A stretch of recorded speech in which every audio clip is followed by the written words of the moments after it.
Mexico is also trying to cash in on its lucrative oil business, opening up the country's crude market to foreign investors. But as the world's biggest oil companies try to expand there, the country's state-run Pemex is struggling with oil theft. Mike Kirsch traveled to Monterrey, a hotbed for illegal oil trafficking.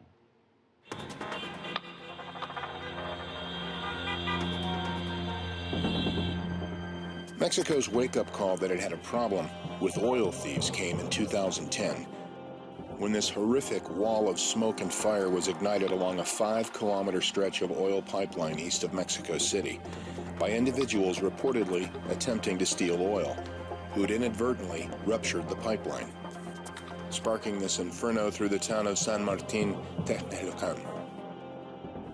28 people died on this day, 13 of them children.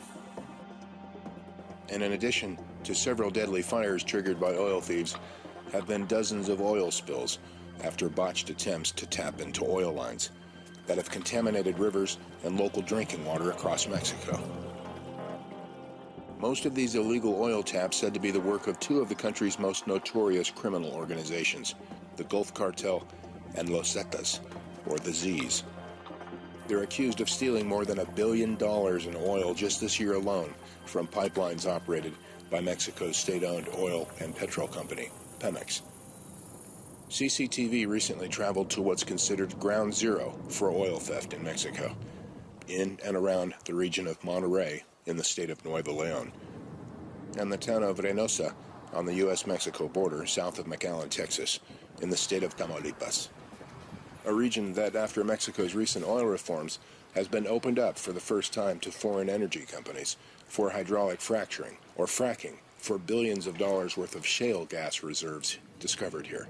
Reserves that experts estimate are the equivalent to 60 billion barrels of crude oil, more than twice the total amount of oil that Mexico has produced by conventional means over the last century.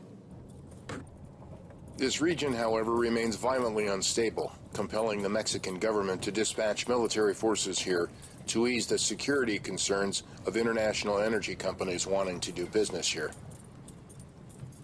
Presently, we find authorities investigating what they say was a botched attempt by the Zetas in late August of this year to steal oil at this pipeline site outside Monterrey. Several thousand gallons of oil, much of which spilled into the San Juan River. The closest possible witness to the oil breach here is a tenant corn farmer living just 100 meters away. His name is Severiano, telling CCTV he was inside his home the night it happened, watching TV or sleeping when the oil thieves arrived. No se oye nada. Yo me encierro, me pongo a ver la tele con lo mucho y ya me quedo dormido. The bad news, he says, is the oil spill contaminated water for crops in the area. But on the other hand, he says, the cleanup effort has provided work for many people around here. Approximately 300 local men have been contracted by Pemex to clean up this mess, none of whom feel comfortable speaking about the individuals who may have caused the spill. Nosotros somos trabajadores, nos han contratado nomás para trabajar aquí, de eso no sabemos nada. ¿Trabajo para nosotros? Ah, sí. Sí, es trabajo para nosotros. This Mexican soldier then tells CCTV, "We've got to leave the area." He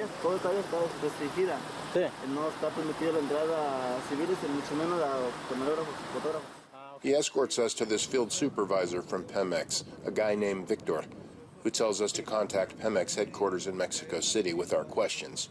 We did. One question concerning allegations that current and/or former Pemex workers are helping oil thieves. Allegations made by, among others, this high-ranking federal police official who agreed to go on camera with CCTV as long as we concealed his identity.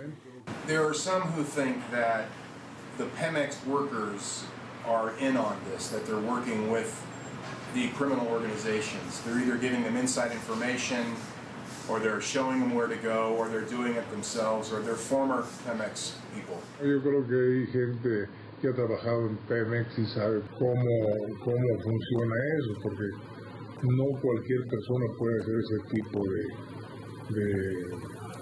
de trabajo. He says oil theft has become so commonplace in part because of Mexico's joblessness and poverty that forces some otherwise honest people to steal oil to survive. Almost half of Mexico's 120 million citizens live below the poverty line. Among them, for example, these families outside Reynosa, sifting through garbage and collecting junk to recycle and resell on the street. Poverty here that has created a willingness at times among many citizens, as well as with many of Mexico's police officers, to look the other way when oil thieves strike, or to in fact join them in stealing oil. Still, there are residents in San Juan who say poverty is no excuse for helping criminals steal oil. Among them, these two longtime San Juan residents, Jose and Mercedes. Creo que no hay razón para eso, porque sí está la cosa triste, difícil, pero sí hay trabajo. Sí hay trabajo acá honrado que puedes hacer para sobrevivir, para comer. There is work for the moment for Jose and Mercedes as overnight guards at the breached oil site. Jobs that wouldn't exist, they admit, had oil thieves not been operating here and caused this leak. And the Mexican government says Pemex has been doing its part to combat oil theft by helping train federal police officers how to better identify clandestine oil taps and preserve oil theft-related evidence at crime scenes, all in an attempt to track down and arrest more oil thieves.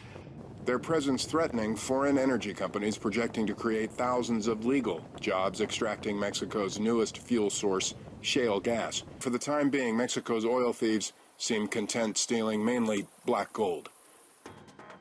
Whether it's Pemex employees stealing oil or the work of heavily armed criminal gangs, they have managed to tap into Mexico's oil pipelines almost 2,500 times already this year alone.